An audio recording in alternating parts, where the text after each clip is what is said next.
All right, guys, we are going to be reacting to Andrew Wilson's accused of hating marriage by a liberal guy. Let's jump in, guys. Come on now. Come on now. There you go. The next one is divorce hurts men, marriage is pointless. What? That's literally the opposite of my message. No, well, he's saying that's one of the reasons how the show is not a dating podcast. You're actively, When we talk about divorce, you're actively hurting promoting people. You're actively saying, why should men get married? That's a common talking point. No, I in this usually ask podcast. why secular men should. Why should anybody get Well, married? this is super important. So this, I don't even think you would argue that this isn't dating related. So the span and spectrum between religious and the religious who want to get married in their preferences and secularists who want to get married in their preferences is like night and day. And so I always draw this parallel out when I ask religious people, why do you want to get married, right? Especially religious women. And then you hear this answer, right? You know, I want to fulfill my obligations to God, or I want to, live a certain lifestyle which is based on my ethical system. That's why I want to get married. You ask secularist women why you want to get married, and oftentimes they'll give you a whole complete class list of I want more resources, or I would like security, or they're not unreasonable, right? But they definitely have a completely distinction in opinion for why they want to get married. That is, I don't even think you could disagree that that's 100% valid for dating. Talking about marriage is fine. Discouraging it is not. When do I ever This discourage podcast it? discourages marrying all the time. When have I ever discouraged? That's not Andrew Wilson's position. That's not Andrew Wilson's position. And we saw him debate pearly things with this. We saw him debate this kind of topic with Coach Greg Adams. I mean, this is not Andrew Wilson's position. Marriage. I didn't say you did. I said this podcast. I have always maintained, to try to throw you like as much of an olive branch as I can, I've always maintained that to me, I can't create justifications for secular marriage. Well, by the way, we're also talking about Red Pill Manosphere. Myron Gaines is also someone else, another popular He creator. also can't create. So I've had conversations with Myron about this. Yeah. Okay. He also is in the same boat that I am, in that for secularist men, because what Myron says is from the religious standpoint, it makes sense, especially if there's an ecclesiastical authority which can help govern it. Right. But he's the same place. Like from the secularist standpoint, justifying it for men is very difficult. When he's talking about not getting married, he never caveats it about being secular. He says, why would men get married? They don't get anything out of it. It's stupid. Yeah. And this is the same message that Red Pill content creators are promoting to their people, and that's why they are single. That's why they're alone, and that's why they're isolated. So I'll cede some ground here. Okay. That he probably does talk like that, but he's a secularist. Okay. So when he's referencing men, right, he's thinking of it from that view. What does Andrew Tate think about marriage? Again, what does that have to do with Myron Gaines? One at a time. Don't pivot. Don't red herring. Wait, and also I just want to come in here. Andrew Wilson is not Andrew Tate, so why is Andrew doing a defense of Andrew Tate? He's doing a defense of Red Pill Manosphere content. Yeah, and yeah. They are content creators of Look, that. I'm fine. I'm fine doing this. So Andrew Tate is looking at things also from the perspective of Muslim, and he's looking at things from. He has a variance perspective that's kind of interesting, but discouraging. I actually understand why it is that secularists discourage marriage for men. That makes sense to me, and I actually understand why it is that Tate would discourage marriage for men as well. That also makes sense to me, but. Since his conversion, he actually seems to discourage it less, but says instead that there needs to be reforms and changes to the way that the laws are done so that men don't take as much risk in marriage. Okay, so going back to my opening statement, 3 of the biggest podcasts that promote Red Pill content, whatever, Fresh and Fit and Andrew Tate, most of them, excluding you and Jim Bob, discourage marriage typically. So that's my point that I've been making this whole time, that you guys, these content creators are discouraging men and women from getting together because it benefits them. But I need you to tell me this now, okay?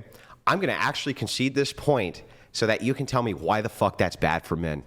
Do you think men shouldn't get together with women? I would love to hear your justifications for why it is that secularist men ought to get married to secularist women. Go ahead. I think that red pill men especially the incels of the world, 95% of them report severe depression and they're lonely. So these kinds of podcasts promote people being alone, and that is dangerous to men. You're right. But have you looked at the unaliving rates for divorced men? They're high, but No, do you know how much higher? 80% of How all much unalives, higher? 80% of all unalives are higher? men. 80% of all unalives are And men. by the way, why didn't you throw in, because you're only giving one side of this, right? I've read probably all of these studies. In fact, you can give me the list. I bet you I have. You have the list. Here's what's interesting. Yo, this guy right here, man. He's just the way he's approaching this type of debate is so emotional that, in my opinion, it's kind of dangerous, guys. This guy looks like he just wants to get into it. Like, calm down, man. Like, you have a dating podcast, I guess. You should be more composed when it comes down to these type of topics. You should not be just doing stuff like this. And the study that you're citing specifically, especially when it comes to unaliving. Multiple studies. Especially when it comes to unaliving. Which demographic unalives the most? It's those who cohabitate. The cohabitating know men that. who are unmarried, right? They actually unalive more than the men who are married or the men who aren't married, including these depressed men. And cohabitation seems to be like kind of the number one thing that secularists push, right? Go ahead and cohabitate and go ahead and live together. There's no reason for you to have any type of moral standards. There's no reason for you not to go ahead and move in with your girlfriend. That's what they push. Do you know That's who's their getting idea. married more right now than any other demographic? Who? College-educated people. Yeah, that's true. Mostly secularists. So I don't know what you're talking Yeah, about. but they're not the problem is that I will give you that. I'll grant you that. The problem is that they're not lasting as long. These people, I think the average divorce year is 7. I think by 7 years they're mostly already divorced. So there's nothing that can hold. Beside of religion, right? There's nothing else why these people want to have a marriage. A secular, why would you have, as a secular person, have a ceremony? For what? You're not even religious. The ceremony is just to make sure that you're having a commitment, not only with your wife or your husband, it's with the community. And there's a covenant that is directed with the highest power, when in this case will be God. You don't have that. So therefore there's no lineage or patriarch when it comes down to these type of ceremonies. They're does that have not to do with secularists aren't pushing don't get married. What does that have to do with anything? This idea that you're saying secularists Yeah. have this non-moral code where they're saying just cohabitate, it doesn't matter. That's not what's happening because they're actually getting married. Yeah, because women who are in college have access to much higher status men than women who aren't in college. College-educated people are also getting divorced less.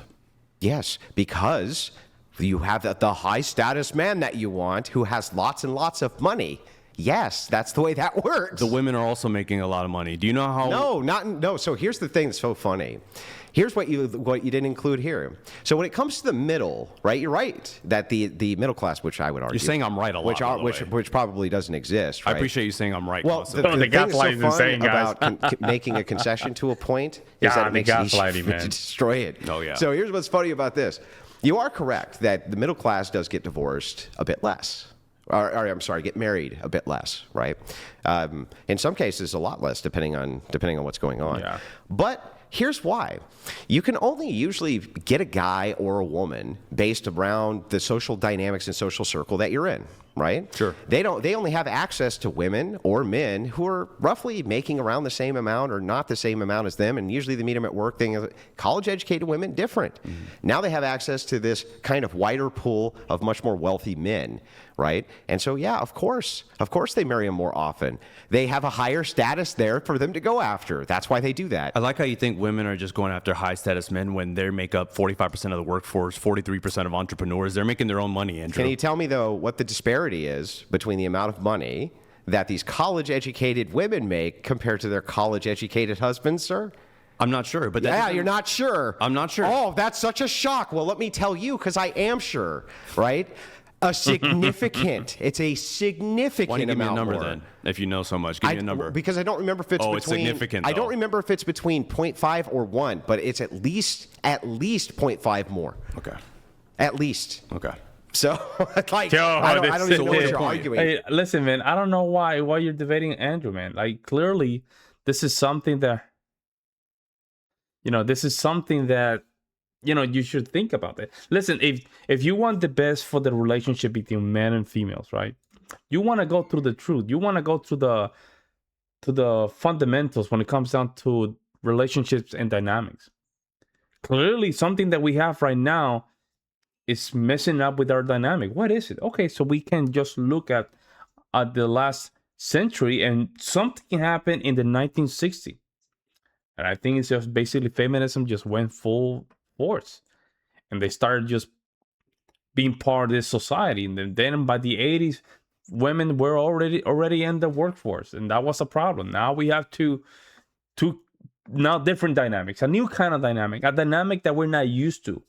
Then we have these kind of divorces. Then the no-fault divorce with Ronald Reagan, all this stuff. And somehow,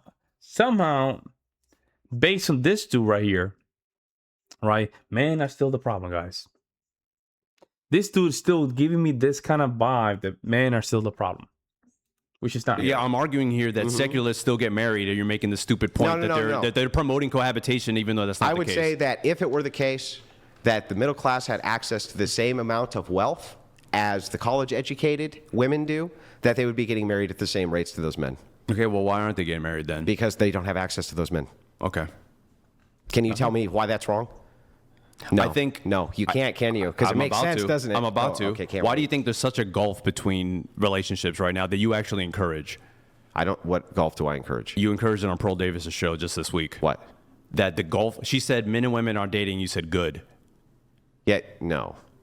Are you serious? Yeah. You're gonna lie right here, right in front of my face. No, I don't think I did say that. Yes, you did. You said it's good because they're gonna. No, I'll tell you what you said. You said they're gonna hold out because you think women are gonna cave first, so that we could start creating these gender roles again. Yes. So you're talking about my internal critique of Pearl Davis. Pearl Davis said men and women aren't dating, and you said good, and this is why it's good. Yes, that's not an internal good. critique. This is why it's good. That's not an internal critique. Yes, it was. The entire conversation with Pearl was an internal critique. That specific conversation was not an internal critique. The whole conversation was an internal critique. That's a very likely story. It's not only but listen. Am I a person who debates utilizing internal critiques? Sure. Yeah. And do I use that? Do I have a staple for utilizing internal critiques? Sure. Okay. Why is it though that for some reason you think with Pearl Davis I wouldn't use internal critiques? Because I will admit, throughout the podcast you were, but this specific point you weren't. This was your own personal belief that it's a good thing that men and women are dating because you only want Christian people dating. No. You only want Christian people dating and having babies. Mary. Andrew Wilson only wants Christians to get married. Not dating, because dating means that you have to date multiple people. My point there, right now, this is off the top of my head, right? And I think it's unfair for you to hold me to the standard of this debate that I had that went on for hours. I can't remember every detail of it.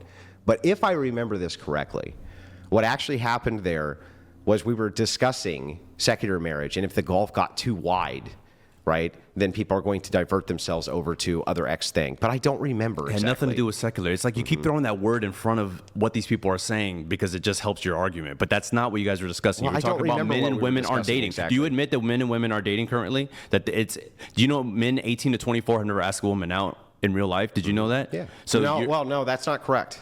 Okay, correct me then. Yeah, no, show me any data that shows that in your packet. It's probably not in that packet. Because it's not true. Okay, then what's the statistic then? I don't have to give you a counter. I just can tell you that that's not true unless you demonstrate it. Okay, I'm the one who actually brought something. Did you bring any data? Demonstrate any statistic you've thrown out.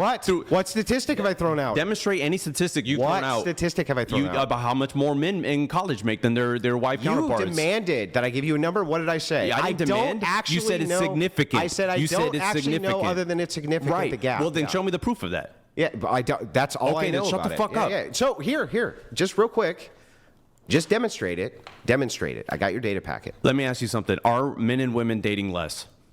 Hold on. If you got to answer his question. I don't have to do anything. Doesn't answer questions. Hold on. If you're going to cross-examine him, He's going to cross. I asked him initially how many people are dating, and He's then he said, answered most of your questions. He has not just answered. What was the question? You've asked a bunch. You've shotgunned a bunch of questions. He asked you a question back. You should respond. Oh my God, this fucking room is cooking. Can you open that door up? It is pretty hot in here. Yeah, it's Open fucking it up, cooking. both of them. Holy shit. Whew. This is like peak bad, dude. All right. It's got to be like a fucking 100 degrees It's in this hot. room, dude. Okay. So anyway, where were we? What were we talking about? Come on, I man. asked Lock about in. men and women dating and the gulf between them. Yeah, what about it? Do you admit that that's happening? That there's a gulf between dating? Yeah, You the mean men and by women are class dating or by less. by what? In general. What does that mean? What are you asking me? Do you think men and women are dating less, yes or no? Yes. And you think that's a good thing? Contextually, it could be a good thing. What do you mean by contextually? Well, it could be that people are selecting for better mates, for instance, and so they're dating less because they have much more criteria for them to go off of. Maybe you could possibly see as results of that less single motherhood. It could be a good thing. Do you think there are more involuntary celibate men than ever? No, You think this is Definitely not. You think this is not an anomaly that's happening right now? no. When else in history do you think that was happening? So throughout most of history, only about 40% of men ever reproduced. There we go. And we And know that's this true, guys. I because- looked in that statistic. Only 30 to 25% of men ever reproduce. Outside of that, and it makes sense to think about it. A lot of men would die in wars. A lot of men would just work in very hard jobs. And it was very common. It was very common back in the day to one husband having multiple families. It was very common, guys. My grandpa was like that, and both of my grandpas, they were like that. They would have multiple families. It was very common, it makes sense because it was very hard to even communicate if you have a family on the other side of the island, and then you have your main family. It was very hard for people to know that you have multiple families. check our It's ancestry weird, man. and see how many more female ancestors than male we have. So, yeah, most men were not able to reproduce. They were expendable. They were used as soldiers, used as this, used as that. So no, They actually, didn't more have men. resources to reproduce. I can Yeah. see that. Yeah, you'll concede that point, right? Yeah, so yeah. I don't think that this is like. So you don't think there's a gulf in the male loneliness thing? You don't think that's a real thing? Yeah, well, I didn't say that though. Okay. What did I actually say? No, I'm asking. Well, There you I have it, didn't- guys. I'm sorry. There you have it, guys. Again, it comes down to understanding the dynamic between men and females and where this all started. I do think the 19th Amendment is clearly there's a problem with that, but also the government, the CIA was behind a lot of this stuff. And like I was saying, mostly all my videos, it's not feminism that we have to be worried about. It's men like this. These are the defense line of the feminist movement, men like him. Let me know what you guys think. I'll see you next one, guys. I'm out.